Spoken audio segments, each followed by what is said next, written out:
This is a Grande Pacific production. All right, routing, a lot of questions lately on the use of a mini panel, throwing switches and routing them. Specifically, a gentleman wanted to know about setting up the routes into a staging yard where he would have his passenger trains located. And basically what you're looking at for that individual is about half of what the diagram you showed. Just envision that there was another half at the bottom down here. When you use the mini panel, and this switch right here in my system right here is switch 323, that's 324, that's 325, the one in the back is 326. Now, what I did is, and I'm not too sure, I didn't get the papers out, but when I push the button here, this is step 1. This is step 2 on the mini panel, or terminal 2. So when I push terminal 2, the instruction is throw switch 323 right here to the number 2 position, and throw switch 324 to the number 2 position. Okay, so this switch is open. Okay, I put the car down that track. This happens to be a ladder with feeding a three-track yard back here. So I've switched that first one and I put the car down there, but I need to put the next car back on track 3. So I push track 3. This would be terminal number 4. Terminal number 4 is instructions are switch 323 to 1, no, excuse me, to 2, 324 to 1, 325 to 1, and 326 to 2. Okay, if I hit terminal 5, it's going to throw switch. The only instruction here is to throw 326 to 1. That's the only instruction on that button for that terminal.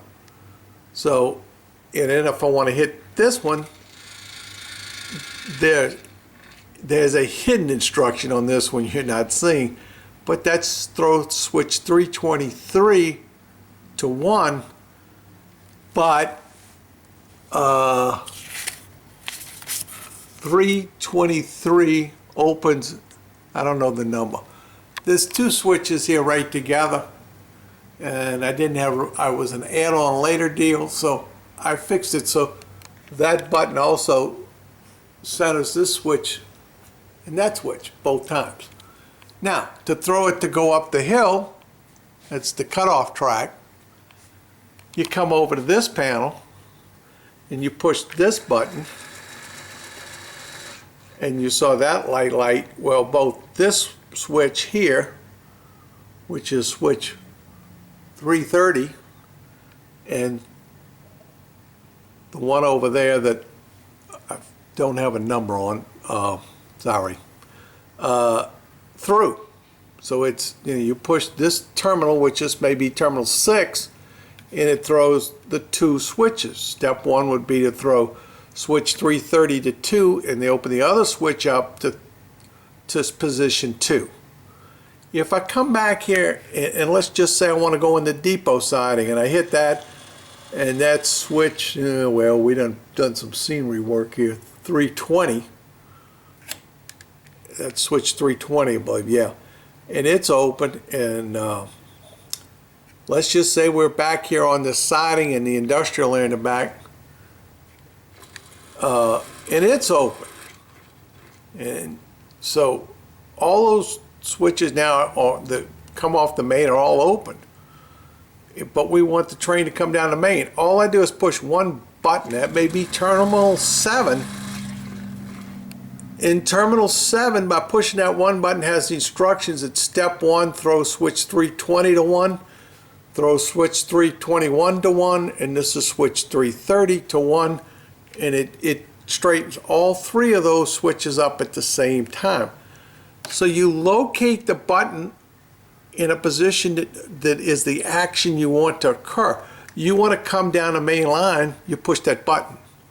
It's not necessarily throwing a switch. You don't have to have two buttons on every switch to make it all work.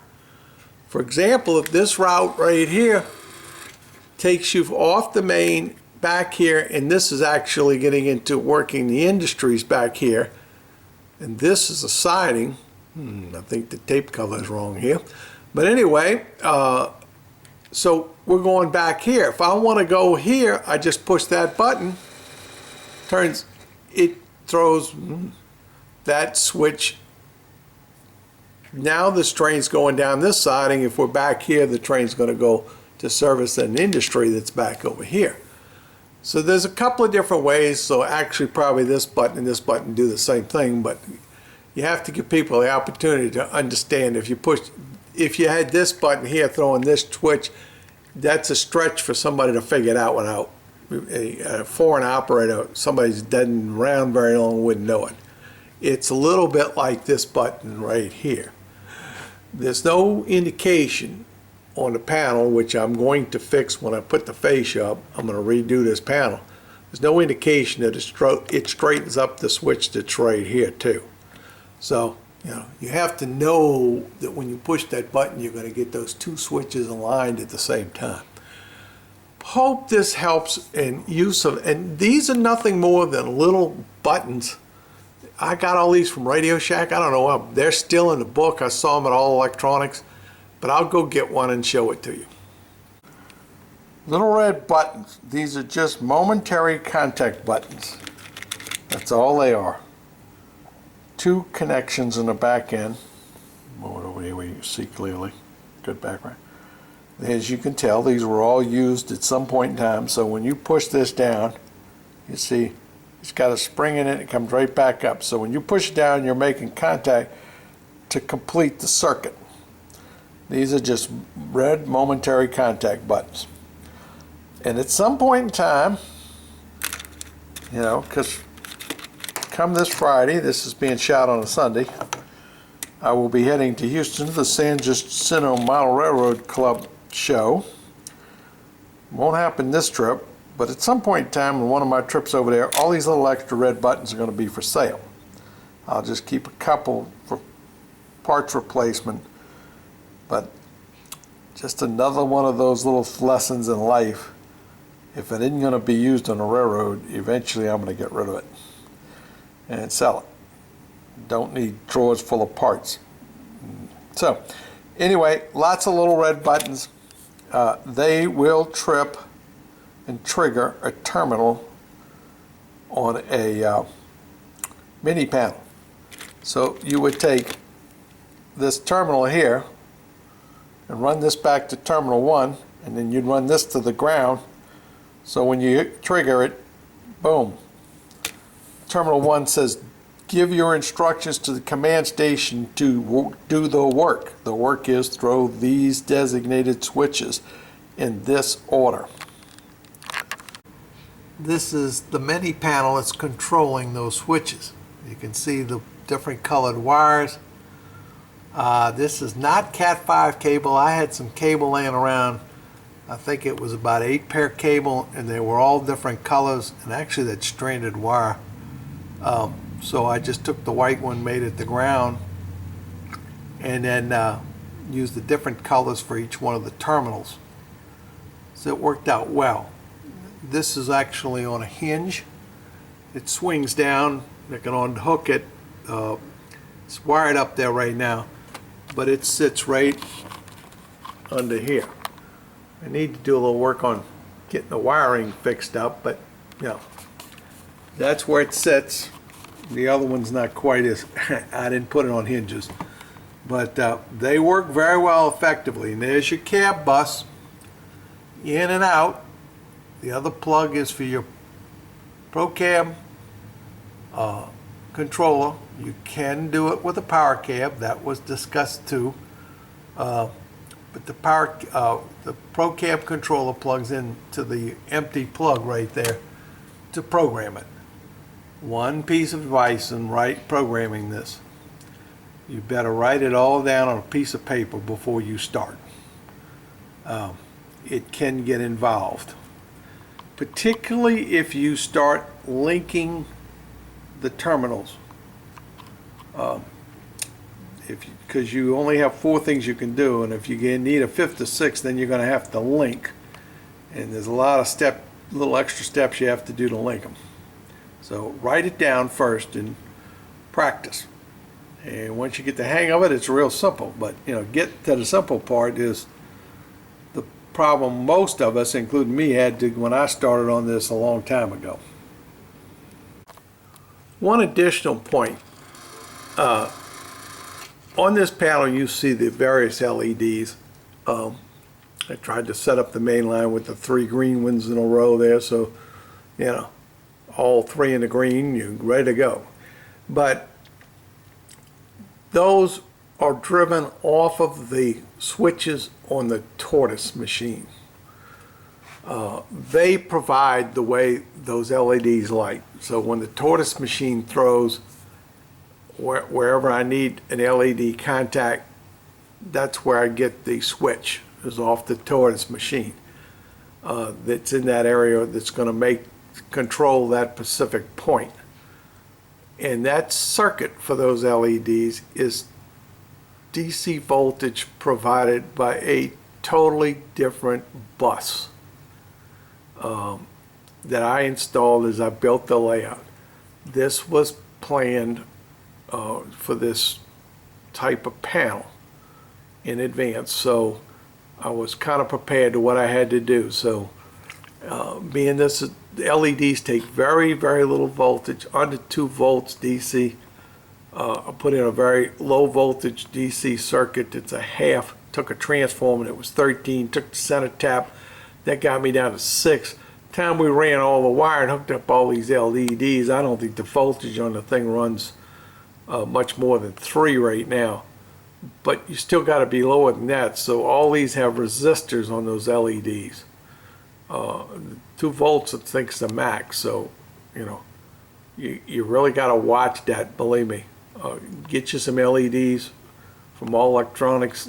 They're cheap, believe me, they're dirt cheap.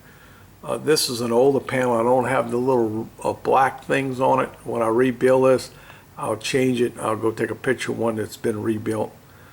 But you can really class them up, make them look good, and put some labels on them. Let's see. Let me find it. That white wire right there, the telephone, the lamp cord, white wire, that is the DC bus for the LEDs. That runs all the way around the layout. Okay, that's a switch it. We covered all the switch it, switch 8 in another video, so we're not going to get into that aspect of it. Okay, so let's go over and look at the finished panel. One thing else you can do with LEDs, and this is nothing to do with the mini panel switch it or anything. These are kill switches for the tracks right there. Turns the tracks off and on, so if there's engines and stuff parked up there in that yard, we can shut them down. But by tying an LED in off of the line, and you got to make sure you got a resistor on this one, you can come up with a light to say it's on. There's an engine sitting back there. I heard it crank up. So it's just another thing you can do with your LEDs and so forth. And that's the Rawlins branch line, and that's the Tolan yard, and that's kill switches. Not a bad idea. If you get the little kill switch and the lightning strikes and it's on that side of the circuit, you're good. You'll be safe. Now, this is a panel which I rebuilt when I put up the fascia, and I got a little bit better at this and fixed up some of the diagrams and where they're going with the LEDs, and I got the little plastic LED holders. This is all in how good you want to make this all look. So now when you reach up here, and this is the way it should be for the main line, that one should be lit.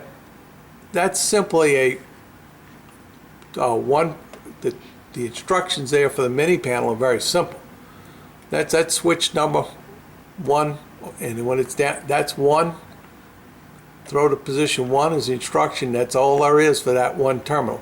This terminal is, when you go down here, it's throw that switch to 2, and you throw this switch over here to 2. Every railroad's got this situation in the world. For all you people who figure this one out with the 2 main lines, this is the cutoff track, so you can run the trains around the top in a continuous circle. This has no purpose in operations on this railroad other than it's a cutoff track. So you hit those 2 buttons, and then you have the route set, and you have to come over here and hit that button to where you're on the main line.